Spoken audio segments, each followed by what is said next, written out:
Tennessee Bureau of Investigation revealed new information today on a shooting that killed one person and injured four others, including a Bristol police officer Thursday.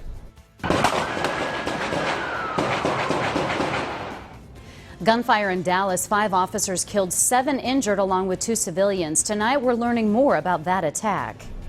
And a big round of thunderstorms is headed this way. We are in your corner tonight, monitoring the latest weather conditions and our threat for severe weather as you plan your Friday night. This is News Channel 11 at 5 o'clock. I'm Josh Smith. And I'm Sarah Diamond. The Tennessee Bureau of Investigation says the man who shot at Bristol, Tennessee police officers and others may have been motivated by recent incidents of officer-involved shootings. Now, that stunning announcement today from investigators who also identified the shooting suspect as 37-year-old Lakeem Scott. The shooting yesterday killed one woman, a Bristol Herald-Courier delivery woman, and also injured 4 others, including the alleged gunman. TBI released the names of the victims today, including Jennifer Rooney, who was killed driving in her vehicle. Victims who were injured include Deborah Watts, David Whitman Davis, and Officer Matthew Cousins. News Channel 11's Allie Hines joins us now with the latest on information released today by the TBI.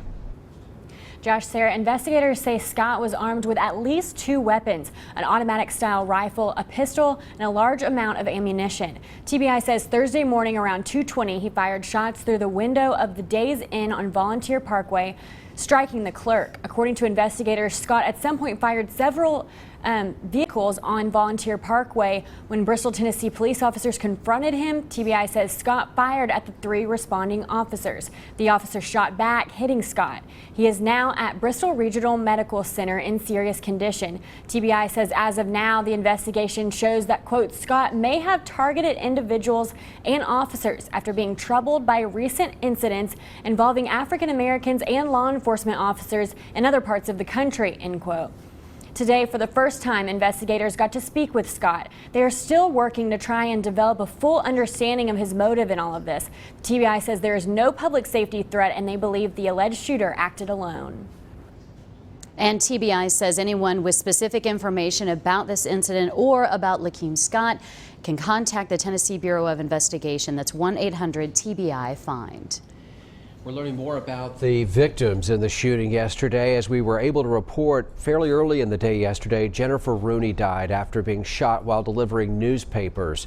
She was 44 years old. 3 others were hurt as well, including police officer Matthew Cousins. Today, the TBI said Officer Cousins sustained a leg injury during an exchange of gunfire with Scott.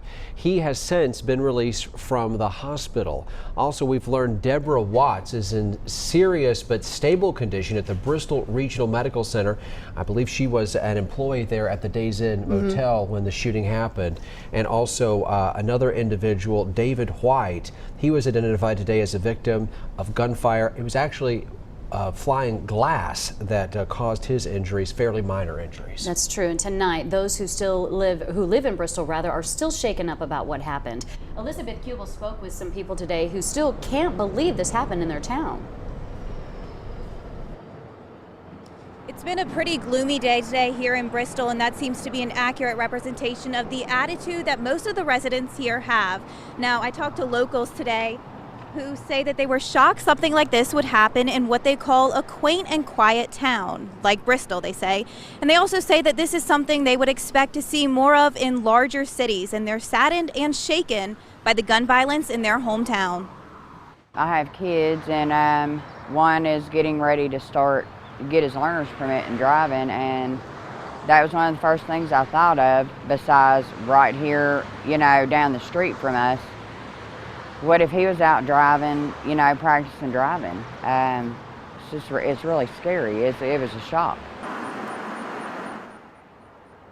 Now, I also want to let you guys know about a donation account that was set up at New People's Bank for the Rooney family.